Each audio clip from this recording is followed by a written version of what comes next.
Hello. ഗോവയിലെ 5-ാമത്തെ ദിവസമാണ്. ഇന്നലെ താമസിച്ചാണ് കിടന്നത്. അപ്പോൾ ഇന്ന് എണീക്കാനും ലേറ്റായി. രാവിലെ എണീറ്റപ്പോൾ നല്ല അടിപൊളി മഴയായിരുന്നു. അപ്പോൾ അച്ചു ഗ്രീൻ ടീ ഇട്ട് തരാമെന്ന് പറഞ്ഞു. അപ്പം വെറും ഗ്രീൻ ടീ കഴിക്കുന്നത് എങ്ങനെയാണെന്ന് വിചാരിച്ചു.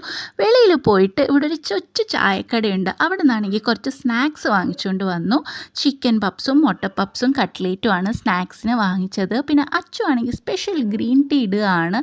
അപ്പോൾ അച്ചുൻ്റെ ഗ്രീൻ ടീ ഇവിടെ റെഡി ആയിട്ടുണ്ട്. അപ്പോൾ ഇന്നത്തെ ഞങ്ങളുടെ ബ്രേക്ക്ഫാസ്റ്റ് എന്ന് പറയുന്നത് ഈ ഒരു ഗ്രീൻ ടീയും ഈ പപ്സും ആണ്. ഇന്നാണെങ്കിൽ ഒരു ഭയങ്കര സിമ്പിളായിട്ടുള്ള ഒരു ദിവസമാണ്. ഇന്നലെ ഞങ്ങൾ പാനാജിയിലൊക്കെ പോയി കുറേ ഹെവി ആയിരുന്നു ഇന്നലത്തെ ദിവസം എന്ന് പറയുന്നത്.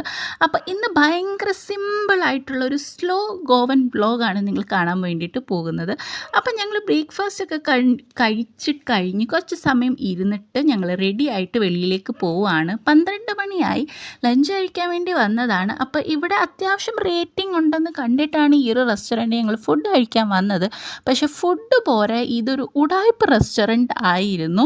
അപ്പോൾ എന്താ കാര്യം എന്നൊക്കെ ഞാൻ എൻ്റെ ഡീറ്റെയിൽ വ്ളോഗ് എൻ്റെ ചാനലിൽ അപ്ലോഡ് ചെയ്തിട്ടുണ്ട്. അപ്പോൾ അവിടെ ഞാൻ പറഞ്ഞിട്ടുണ്ട് കാര്യം എന്താണെന്നൊക്കെ. അപ്പോൾ താല്പര്യം ഉണ്ടെങ്കിൽ നിങ്ങൾ കണ്ടു നോക്കൂ.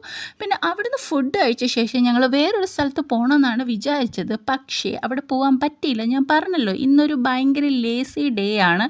അപ്പോൾ ഞങ്ങൾ തിരിച്ച് വീട്ടിൽ പോയി കുറച്ച് നേരം റെസ്റ്റ് എടുത്ത ശേഷം വൈകിട്ട് 6 മണിക്ക് ബാഗ ബീച്ചിൽ വന്ന് കുറച്ച് നേരം അവിടെ ടൈം സ്പെൻഡ് ചെയ്ത ശേഷം ഇന്ന് അച്ചുവിനൊരു സർപ്രൈസ് ഉണ്ട്. അച്ചുവിന് നാടൻ ഫുഡ് ഭയങ്കര ഇഷ്ടമാണ്, പ്രത്യേകിച്ച് ഈ പൊറോട്ടയും ഇറച്ചിക്കറിയും. അപ്പോൾ അച്ചുവിന് സർപ്രൈസായിട്ട് ഞാൻ ഇവിടെ ഒരു കേരള റെസ്റ്റോറൻ്റ് ഉണ്ട്. അത് ഗോവയിൽ നമ്മുടെ നാടൻ രുചി കിട്ടുന്ന ഒരു കേരള റെസ്റ്റോറൻറ്റിലേക്കാണ് പോയത്. ഗൺ പൗഡർ എന്നാണ് അതിൻ്റെ പേര്. അവിടെ ചെന്നിട്ട് നല്ല അടിപൊളി പൊറോട്ടയും നല്ല പോർക്ക് കറിയും പിന്നെ മീൻ പൊള്ളിച്ചതൊക്കെ കഴിച്ച് വയറ് നിറച്ചിട്ട് ഞങ്ങൾ തിരിച്ച് വീട്ടിലേക്ക് പോയി. അപ്പോൾ ഇന്നത്തെ ഒരു ഭയങ്കര ലേസി സിമ്പിൾ വീഡിയോ ആയിരുന്നു. അപ്പോൾ നിങ്ങൾക്ക് വീഡിയോ ഇഷ്ടപ്പെട്ട ചാനലിൽ കയറി ഡീറ്റെയിൽ വ്ളോഗ് കണ്ടോളൂ. അപ്പോൾ അടുത്ത വീഡിയോയിൽ കാണാം. വീഡിയോ ഇഷ്ടപ്പെട്ടൊന്ന് ലൈക്ക് ചെയ്യണേ. ബൈ.